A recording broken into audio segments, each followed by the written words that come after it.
ये वाकया है 2023 के शुरू का, जनवरी फरवरी का।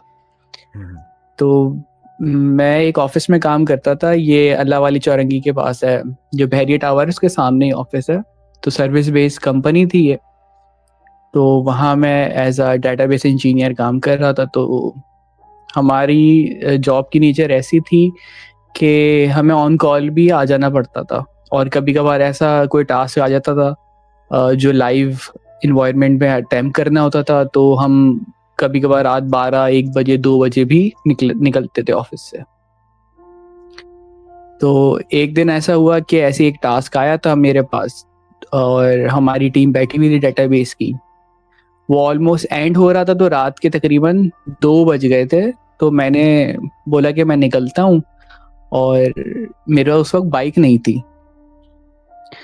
मैंने बाहर आया हूँ, मैंने देखा तो बिल्कुल जो तारिक रोड के सामने वाली जो बिल्डिंग है ना, वहाँ पे था मेरा ऑफिस। तो तारिक रोड पूरा खाली, और वहाँ पे ज़्यादा इतना कोई गाड़ियाँ वगैरह थी भी नहीं। मैंने बाइकिया ऐप ऑन किया, एक बाइकिया वाला मिला मुझे जो नर्सरी के पास से उसने एक्सेप्ट की थी राइड। तो वो तकरीबन 15 मिनट में मेरे पास पहुंचा है। अच्छा, वो वियर्ड सीन अब यहाँ से शुरू होता है। जो अजीब सा एक सीन था कि वो बाइकिया वाला आया, तो मेरा एक आदत थी, अगर मैं बाइकिया यूज़ करता हूँ तो गाड़ी जो बाइक का नंबर है वो वेरीफाई कर लेता हूँ मैं। अक्सर औकात ये होता है कि बाइकिया वालों की तस्वीर नहीं लगी हुई होती, तो बंदा वेरीफाई हो नहीं पाता। तो मैंने वो नंबर बाइक का चेक करा, तो बाइक का नंबर सेम नहीं था। तो मेरी उससे बातचीत हुई, तो कह रहा है यार वो बाइक मेरी ख़राब हो गई थी, मैं दूसरी बाइक लेकर आया हूँ। मैंने बोला चलो रात का टाइम है, मुझे घर पहुँचना है जैसे तैसे करके।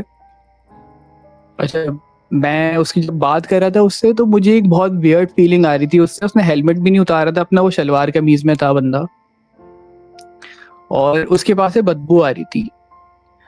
और इस टाइप की बदबू थी जैसे कोई जानवर मर गया होता है ना, तो बहुत टाइम से पड़ा हुआ है कहीं पे, इस टाइप की वो बदबू आ रही थी। मैंने ज़्यादा गौर नहीं किया, मैंने बोला यार कोई शायद बिल्ली वगैरह या कोई चूहा या रोड पे मरा हुआ पड़ा होगा, तो हो उस वजह से आ रही होगी। मैं पीछे बैठ गया उसके।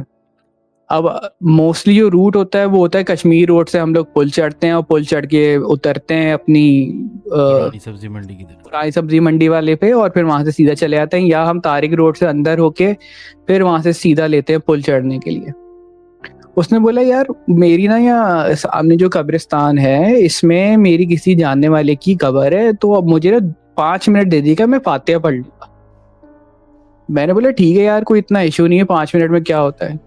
उसने क्या किया, बाइक ऐसे घुमा के सिग्नल से सामने कब्रिस्तान पे लगाई, और वो उतर के दीवार के साथ सर लगा के ऐसे बैठ गया।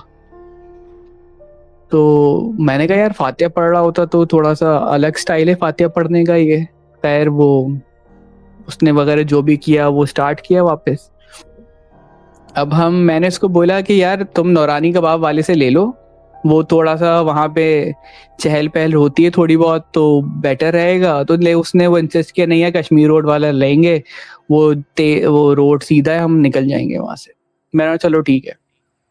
अब कश्मीर रोड वाला ले लिया उसने। अब मेरी आदत है, मैं बाइक पे बैठता था किसी के साथ इस तरह बाइक के बारे, तो बातचीत कर रहा हूँ उससे, यार कितने कमा लेते हो, क्या कर रहे हो, और पार्ट टाइम चलाते हो फुल टाइम, ये बातचीत हो रही थी।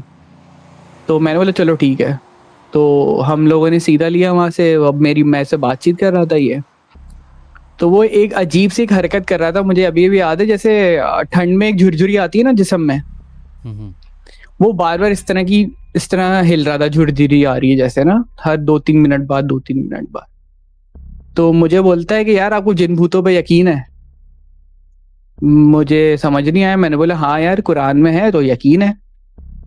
तो कहता है यार मुझे ना, मैं बातचीत करता हूँ उनसे, ये हेलमेट पहना हुआ है, ये बात हो रही है, स्लो बाइक चल रही थी। मैंने बोला अच्छा तो किस तरह बातचीत करते हो भाई। कह रहा है बस मैं बातचीत करता हूँ, मैं इल्म जानता हूँ इस टाइप के, और मैं ये बातचीत करता हूँ। अब मेरी हंसी निकल गई। तो जैसे ही मैं हंसा हूँ ना, उसने एकदम एक ब्रेक मारा और फिर उसने वापस बाइक चलाना शुरू कर दी। बोलता है यार ये कैसे यार, आप तो गलत बात कर रहे हो, आप हंस रहे हो मेरी बातों पे। मैंने उससे बोला यार माजरत भाई, मेरा ऐसा कोई इरादा नहीं था, लेकिन इस तरह कौन सा इल्म वगैरह आता है तो यार क्या मतलब काला जादू करते हो? कहता हाँ वो भी किया हुआ है मैं। अब मुझे थोड़ा सा वियर्ड फील होना शुरू हो गया कि यार ये क्या सीन है, किसके साथ बैठ गया हूँ बाइक पे। तो मैंने आयतल कुर्सी वगैरह पढ़ी अपने पप्पू की। मैंने बोला यार बस तेज चलाओ, मुझे जल्दी घर पहुंचना है, टाइम लेट हो रहा है। तो वो रास्ते में यही बात बोलता हुआ जा रहा है, आपको यकीन नहीं है मेरी बात पे, आपको यकीन नहीं है, ये मुझसे पूछे जा रहा है बार। मैंने बोला यार मैं यकीन मैं क्या करोगे मेरा ओपिनियन लेके, मतलब मेरी राय लेके क्या करोगे उसमें? तो कह रहा है नहीं बस मुझे जानना है। मैं इग्नोर करता रहा उसे। मैंने बोला बस जल्दी चलाओ बाइक। तो अब मेरा घर आने वाला था। मैंने उसको, जो मेरा कंपाउंड है उससे पहले ही काफी एक गली पहले रोक दिया कि मैंने उसको वहां पैसे वगैरह दिए। उसने हेलमेट उतारा और फिर मुझे बोलता है कि अगर आपको यकीन नहीं है तो आज आपको यकीन आ जाएगा। उसने ये बात बोली, चला गया। मैं घर में पहुंचा हूँ, मैं अपनी मदर को कॉल करी है, उन्होंने दरवाजा वगैरह खोला है। मैं जाके सीधा अपने रूम में, फर्स्ट फ्लोर पे मेरा रूम था मेरे घर के, तो मैं जाके वहां सो गया। अब मेरी आंख खुलती है बहुत गर्मी से, बहुत ज्यादा गर्मी से। तो मैं जब आंख खोल के देखता हूँ तो मेरे लेफ्ट साइड पे और राइट साइड पे मेरे खिड़की थी और लेफ्ट साइड पे मेरी अलमारी थी। अलमारी के साथ मुझे शेडोज नजर आ रहे हैं जो कि 2 फीट से ज्यादा के नहीं होंगे और बहुत सारे हैं, मतलब फैले में कमरे में। और खिड़की के पास, जो मेरी खिड़की है उसके साथ एक दीवार लगती थी, वहां पे गोट था, मतलब पीछे सारा कच्चा गोट वगैरह और वो झोपड़पट्टियां टाइप बनी हुई थी। वहां से कुत्ते ऐसे भौंक रहे हैं जैसे मेरी खिड़की की तरफ देख के। अह, ये होना शुरू हुआ है। अब मुझे समझ नहीं आ रहा, वो स्लीप पैरालिसिस वाली कंडीशन हो गई मेरी कि भाई मैं हाथ पाँव नहीं हिला पा रहा और बहुत सारी आवाम जैसे हिल रही है पाँव के गिर्द, पाँव की तरफ, मेरे पैताने की तरफ। मुझे फील हो रहा है कि हाँ यार कोई लोग चल रहे हैं बहुत छोटे छोटे से। मुझे कुछ समझ नहीं आ रहा था। अब ये हो रहा था कि इसके साथ एक बजिंग साउंड आना शुरू हो गया मेरे कान में, जैसे अम, जैसे कि वो होता है हनी बी का जो साउंड होता है, जो उड़ रही होती है, इस टाइप का साउंड, और बहुत तेज बिल्कुल मेरे कानों के करीब आ रहा है। ये जब साउंड आना शुरू हुआ तो बस मेरी तो हिम्मत जवाब दे गई थी वहां। मेरी आंखों से तो आंसू आने शुरू हो गए थे। अब मैं आयतल कुर्सी पढ़ रहा हूँ, सब कर रहा हूँ, कुछ भी नहीं हो रहा। मैं सीधा लेटा हुआ, मेरे हाथ ऐसे हुए हुए हैं जैसे पकड़े हुए हैं किसी ने, और पाँव भी। मैंने काफी कोशिश करी कि यार हिलूं किसी तरह करके, उठूं, आयतल कुर्सी में पढ़े जा रहा हूँ जो कुछ भी आ रहा है बस। इनफैक्ट ये बिस्मिल्लाह बिस्मिल्लाह ये भी पढ़े जा रहा हूँ, मतलब जो मुंह में आ रहा था बस वो पढ़े जा रहा था, समझ नहीं आ रहा था कुछ मेरे। बजिंग साउंड खत्म हुआ। अब किसी के विस्पर्स की आवाज आने शुरू हो गई, और एक नहीं बहुत सारे। वो विस्पर्स मुझे आज भी मतलब ऐसे याद है कि जैसे अभी भी मेरे कान में हो रहे हो, बिल्कुल इतनी बहुत ज्यादा आवाज थी वो विस्परिंग की। और समझ में आ रहा था क्या बातें हो रही हैं? नहीं, वो ऐसे जैसे कमरे में बात हो रही है, अगर ना वो दरवाजा बंद है, आप कान लगाओगे खुसफुसाने की आवाजें आ रही होती हैं, मतलब आवाज आ रही होती लेकिन समझ में कुछ नहीं आ रहा, बिल्कुल वैसी, लेकिन वो बिल्कुल कान के पास आ रही थी, मेरे दोनों कानों के। और मेरे आंखों से आंसू आए जा रहे थे। अब ये मुझे नहीं पता कि ये कितना टाइम, मेरी किस टाइम आंख खुली और ये सब कैफियत किस टाइम रही, क्योंकि मुझे जो मेरी बॉडी को फील हो रहा था वो तो बहुत ज्यादा देर फील हो रही थी। भले अगर वो 10 मिनट हुई हो या 15 मिनट हुई हो, वो तो मुझे ऐसा लग रहा था 2 घंटे हो गए। और जिस्म में दर्द होना शुरू हो गया था बहुत ज्यादा। अब हुई है फजर की अजान। फजर की अजान हुई है और ये कैफियत आहिस्ता आहिस्ता जाना शुरू हुई है। पहले मेरे हाथ हल्के हल्के हिलना शुरू हुए हैं। जब मेरे हाथ हिले हैं तो मैं उठ के बैठ गया। अब मैं उठ के बैठा हूं ना, अब मुझे वो शेडोज मेरे सामने दीवार के साथ यूं हिलते हुए दिख रहे हैं, लेफ्ट राइट चल रहे हैं वो। मुझे कुछ समझ नहीं आया। अब मैं, ऐसा हो रहा था कि भाग जाऊं, लेकिन मैं इससे ज्यादा हिल नहीं पाया मैं कि ना उठ के भाग जाऊं। इतनी हिम्मत नहीं हुई कि मैं उनके बीच में से निकल के दरवाजा खोल के चला जाऊं। अजान स्टार्ट हुई थी जब ये सब सही हुआ। अब अजान का बीच में मतलब आधी हुई है अजान, तो ये सब शेडोज अब गायब होना शुरू हो रहे हैं। मैं उठा हूँ, मैं सबसे पहले कमरा खोला और लाउंज में जाके खड़ा हो गया, और सांस मेरा फूला हुआ है, जिसम में बहुत दर्द हो रहा है मेरे, और बस मैं खड़ा हुआ हूँ। मैं ये अब रियलाइज कर रहा हूँ कि यार ये सब जो हुआ है ये असली में हुआ है मेरे साथ या मैंने ख्वाब देखा है। मुझे कुछ समझ नहीं आ रहा। मैंने खैर अंदर गया, हिम्मत करी, वापस अंदर गया, मैंने वुजू किया, मैंने बोला यार अब नमाज पढ़ते हैं जाके। और मैंने सोचा तो यही था कि कमरे में पढ़ लूंगा, लेकिन वो दिल में हुआ गया मस्जिद चलता हूँ। मस्जिद में निकला हूँ मस्जिद के लिए। मैं वहाँ नमाज वगैरह पढ़ी है। अब नमाज पढ़ के निकल रहा हूँ। हमारे दूसरी गली में एक अंकल रहते हैं, वो दम वगैरह करते हैं लोगों पे ना। वो किसी को मतलब पैसे नहीं लेते और कुछ भी नहीं। आप उनका एक टाइम है असर से मगरिब के दरमियान, वो दम करते हैं सब चीज, मतलब इस तरह ना। अब मैं जैसे मस्जिद पढ़ ने मेरा हाथ पकड़ लिया, तो बोलते हैं कि तुम इधर आओ मेरे पास। मैंने जी। उन्होंने मेरे सर पे हाथ रखा और कुछ पढ़ना शुरू किया, और बोला कि जाओ और जाके ना गुस्ल कर लेना। मैं बोला अच्छा। तो मैंने उनको बोला कि मतलब मेरे बोला नहीं साथ। आपने कि गुसल हाँ नमाज पढ़ के निकला हूँ मैं? हाँ, मैं नहीं, उन्होंने बोला कि वापस गुस्ल कर लेना। उन्होंने सर पे हाथ रखा इस तरह की, ना वो कर लेना, मतलब नहा लेना, गुस्ल कर लेना, पाक हो जाना वापस। तो मुझे समझ नहीं आया, मैं चलना शुरू किया, फिर वापस उनके पास गया। मैंने उनको बताया कि मेरे साथ ना मतलब बहुत अजीब सा एक इंसिडेंट हुआ। मैंने पूरा डिस्क्राइब किया। उन्होंने बोला मुझे पता है। उन्होंने ये बात बोली मुझे, और बोला तुम बस घर जाओ और जो बोल रहा हूँ वो कर लेना। मैं घर आ गया। मैं अब मेरी हिम्मत नहीं हो रही वापस कमरे में जाने की। मैं अपनी मम्मा के रूम में गया हूँ, वहां पे जाके मैंने अपने कपड़े वपड़े वहां से, उनकी अलमारी में भी थे मेरे कुछ कपड़े, वहां से लेके मैंने गुस्ल वगैरह किया उन्हीं के बाथरूम में। और वहीं नीचे कारपेट पे मैं सो गया, तकिए पे तकिया लगा के। तो 9 बजे मेरी मम्मा ने उठाया कि भाई तुम यहाँ क्या कर रहे हो। मैंने उनको कुछ नहीं बोला, मैंने बोला रात को नींद नहीं आ रही थी तो मैं नीचे आ गया।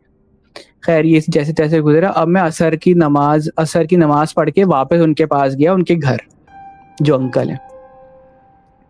तो वो कुछ और लोगों को डील कर रहे थे, उनका दम वगैरह कर रहे थे। फिर जब सब खाली हो गया उनका रूम, तो मैंने उनको सारा इंसिडेंट बताया। तो उन्होंने बोला कि वो जो बंदा था वो रियली किसी और इन चीजों में मुलव्वस था। तो ये है कि जान बच गई, मतलब कुछ ज्यादा नुकसान भी हो सकता था, लेकिन ये है कि बचत हो गई। तो मैंने वही अल्लाह का शुक्र अदा किया। खैर उन्होंने फिर बोला कि हर हफ्ते आ जाना मेरे पास जुमेरात को, तो मैं पानी पढ़ के दे दूंगा, तो मैं वो पी लेना। तो मैंने ठीक है। बस मैं हर जुमेरात को जाता था पानी पे, वो पानी पढ़ के देते थे और मैं पी लेता था बस। उसके बाद तो ये कभी हुआ नहीं। तो तो मतलब बकौल उनके वो इंसान ही थे? और नहीं, वो जो जिससे मेरा इंटरेक्शन हुआ था, जो बाइकिया वाला था, वो इन सब चीजों में कुछ मुलव्वस था, I think black magic and all. तो उसके थ्रू जो भी हुआ, वो जो इंसिडेंट हुआ वो उसके थ्रू हुआ था। ओके। तो बस अच्छा, ये एक। जी। और दूसरा वाकया? दूसरा वाकया मेरे घर का ही। मैंने आपको बताया था पहले, मेरा घर थोड़ा सा है इन चीज़ों में, तो आदत हो गई थी, तो इतना ज़्यादा फर्क नहीं होता था। ये लॉकडाउन की बात है। और मेरा चचा का बेटा, वो शुरू से ऐसा है जैसे बच्चे होते हैं ना, बिल्कुल गोरे चिट्टे, और बिल्कुल ऐसे बिल्कुल किस तरह मैं बताऊं कि बिल्कुल गोरे से होते हैं बचपन में, कि बस यार बहुत प्यारे हैं ये, आंखें उसकी कलर्ड हैं। हम्म। तो इस टाइप का था वो रात को ना जाग जाता था, मतलब उसको होता था कि उसकी मम्मा वो डर जाता था रात में। तो इन्हीं जो अंकल है ना, इन्हीं से दम करवाया था उसके ऊपर भी। यार ये लॉकडाउन में तो बड़ा हो गया था, 12-13 साल का था। लॉकडाउन के अंदर हुआ ये कि रात के 2-2:30 बज रहे होंगे, चच्ची ने मेरा दरवाजा खटखटाया मुझे बुलाने के लिए। मेरे बराबर में उनका रूम है, और बोला कि वलीद जो है ना बस रोए जा रहा है कॉर्नर पे देख के। तो मुझे समझ में आया, कॉर्नर पे देख के रोई जा रहा है। अब मैं रूम में गया हूँ, वो बेड के कॉर्नर पे बैठा हुआ है वलीद, और जिस जिस मतलब रूम का डोर है उसकी तरफ देख रहा है, और बोल रहा है वो खड़ी भी है, वो देख रही है मुझे, और ना उसको बोलो जाए यहाँ से। अब मैं वहां देखूं, उसको देखूं, मुझे तो कुछ दिखे ही नहीं भाई। मैं वो रोए जा रहा है इतना 12-13 साल का बच्चा। मैंने बोला क्या दिख रहा है तुम्हें? बस कह रहा है बस वो खड़ी हुई है, उसको बोलो जाए। तो मुझे तो समझ में नहीं आ रहा, वहाँ चच्ची रो रही है, वहाँ ये वलीद रो रहा है। मैंने खैर आयतल कुर्सी पढ़ना शुरू करी, चारों कुल पढ़े, लेकिन वो संभलने में नहीं आ रहा था उस वक्त, बस वो रोए जा रहा था। तो ये 15-20 मिनट ये सब चला, मुझे गुस्सा आया। मैंने दरवाजे की तरफ देख के बोला कि भाई क्या हो गया तुम्हें, क्यों तंग कर रही हो, जाओ यहाँ से। ये बोला है मैंने, और मैं उसकी तरफ मुड़ा हूँ। वहां से ध्यान हट गया, मैंने उस पर वापस दम करना शुरू किया। कुछ 10 मिनट बाद वो सही होना शुरू हो गया कि वलीद जो है ना, कि अब वो उठ के खड़ा हो गया। मैंने उसको बोला कि जाओ यार मुंह धोकर आओ और लेटो, मम्मा भी रो रही हैं। तो वो संभलना शुरू हो गया। इतने में वो मैंने उसको लेटा दिया बेड पे, उसकी मम्मा लेट गई, सो गया। अब मैं रूम में आ गया। अब मेरा रूम नॉक होना शुरू हो गया। 15-20 मिनट बाद बार बार नॉक हुए, मैं दरवाजा खोलूं कोई नहीं, दरवाजा बंद कर दिया। फिर जाके लेटूं, फिर नॉक हुए, फिर दरवाजा खोलूं कुछ नहीं, फिर बंद कर दिया। उस दिन पूरी रात यही चला है। वो नॉक हो रहा था दरवाजा हर 15-20 मिनट बाद, और मैं दरवाजा खोलता था, कोई नहीं होता था। हम्म। और ये वही घर है जिसके बारे में आपने पहले भी बताया था? जी जी जी, ये वही घर है। और आज भी वहीं रह रहे हैं सब लोग। और और अभी तो अब मैं अब खैर क्या जल सिचुएशन है? बीच में मेरी जो पुप्पो की डेथ हुई थी, उसके बाद थोड़ा सा ये हो गया था कि पहले तो ये होता था यार कि ना इतना ध्यान नहीं देते थे, हाँ भाई ये लोग रहते हैं तो रहते हैं, हम लोग भी रह रहे हैं, हम ना उनको तंग कर रहे हैं ना वो हमें तंग कर रहे हैं। हम्म। लेकिन फुप्पो के साथ ऐसा होता था कि उनको फील होता था कि यार ये कुछ हो रहा है, मतलब उनके साथ कुछ हो रहा है, कि उनको कुछ दिख रहा है, कोई तंग कर रही है चीज, लेकिन कोई ध्यान नहीं देता था। लेकिन जब उनकी डेथ के बाद से ये हुआ कि अब्बू ने गए थे किसी के पास, उनसे मशवरा वगैरह किया, फिर उन्होंने कुछ आयतें वगैरह लिख के दी थी। उन्होंने बोला था घर की सारी एंट्रेंसेस पे लगा दो, इनफैक्ट कमरे की एंट्रेंस पे, मेन एंट्रेंस पे, सारी जितने भी दरवाजे ना चौखट है उन सब पे वो जी। कुरानी आयतें वो लगा दो। तो फिर वो लगाई थी, और अब्बू ने बैठ के, जो मैंने आई थिंक आपको पिक्चर भी भेजी थी वो फुटप्रिंट्स की, तो अब्बू ने बैठ के उस कमरे में तिलावत वगैरह भी की थी एक सर्टन कुछ आयत की। तो वो उस जब वो ड्यूरेशन में बहुत तंग भी हुए थे अब्बू, उनको रात को नींद नहीं आती थी, कोई तंग कर रहा था उन्हें, इस तरह उनको उनको बताया था कि ये होगा कि आपको कोई तंग करता रहेगा जब तक आप ये पूरा कंप्लीट नहीं करोगे। खैर वो जब उन्होंने कंप्लीट कर लिया था फिर तो ऐसा कुछ नहीं हुआ। लेकिन ये है कि छोटी मोटी चीजें अभी भी वहाँ चलती रहती हैं, कि लॉक बज रहे हैं, और कभी कभार ऐसा होता है कि आप किचन में लगता है कि कोई बर्तन हिला रहा है, तो आप जाके देखो कोई नहीं होता। आप कमरे के पास से गुजरते हैं, कमरा खुला हुआ तो लगता है कोई खड़ा हुआ था, आप पीछे वापस आके देखो कोई नहीं होता। इस तरह की तो छोटे मोटे चलते रहते हैं। तो उस पढ़ाई का कोई फायदा नहीं हुआ फिर? पढ़ाई का ये फायदा हुआ था कि जो बहुत ज्यादा इंटरेक्शन थी ना उनकी इंसानों के साथ, जो हम्म। तंग करना था बहुत ज्यादा, वो खत्म हो गया।